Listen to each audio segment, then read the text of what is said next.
кыйдам эжелден Аллах Таала не басталуусуз.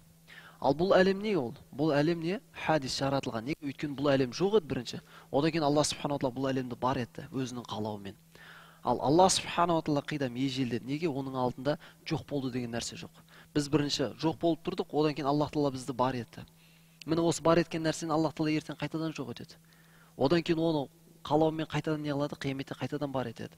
Аллахтың хақында бірінші жоқ болып тұрды, одан кейін бар болды, одан кейін жоқ болды, одан кейін бар болды деген нәрсе Аллахтың хақында істетілмейді. Аллахтың есім сипаттарында да осы нәрсе істетілмейді. Аллах Таала бірінші мына есім сипаты ода жоқ еді, одан кейін мына жерде есім сипаты пайда болып қалды, одан кейін ол есім сипаты мына жерге келген кезде жоқ болып қалды деген нәрсе айтылмайды. Аллахтың хақында не алмайды, әлемнің сипаттарымен сипатталынбайды. Аллах Таала мәңгі, бақа.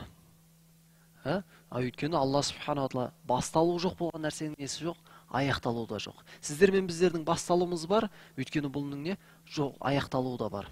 Аллах Таала Құран-ы Кәрімде әлемге байланысты халақа күллі шайын деді. Аллаху халиқу күллі шайын деді. Ол Аллах Таала не бүкіл барлықты жаратушы. Ол бар нәрсені жаратты. Жоқ болуға келген кезде Алла Субханала Таала аятта айтады: Күллі мән алейха фән ва ябқа ваджху раббика зул жалали вал икрам. Ондағылардың барлығы жоқ болады дейді. Тек қана қалатын нәрсе Алла ғана қалады. Ал Алла Субханала Тааланың ежелден болуы, мәңгі болуына Құран-ы Кәрімнің аятта не бар? Хуал аувал вал ахиру. Ол әуелгі, ол соңғы. Оның әуелінде әуелгі дейтін нәрсе жоқ еді. Ол соңғы, одан кейін тағы біреу бар деп айта алмайсың. Ал пайғамбар Мұхаммад саллаллаху алейхи ва саллям хадисінде не деп айтады?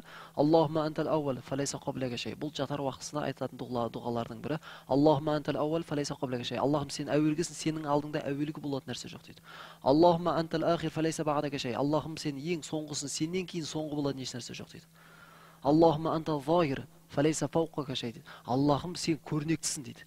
Сеннен көрнекті болатын еш нәрсе жоқ дейді. Аллахум антал батин фалайса дунака шей деп пайғамбарымның хадисінде Аллахым сен көмессің, сенен өзге еш нәрсе жоқ дейді. Жақсы ма? Сондықтан да Алла Субханала Тааланың ежелден болуы, мәңгі болуы не Құран-ы Кәрім мен пайғамбарымыздың хадистерімен дәлелденеді. Ал мынау Құран-ы Кәрімді де тыңдамаймын, пайғамбардың хадисін де тыңдамаймын дейтіндерге адам не істейді? Оның басындағы мысалмен айтып береді. Оның басында миы бар, сол миымен не мысал айтып береді. Егер кімне не нәрсенің оның басталуы болмаса, оның аяқталуы да жоқ.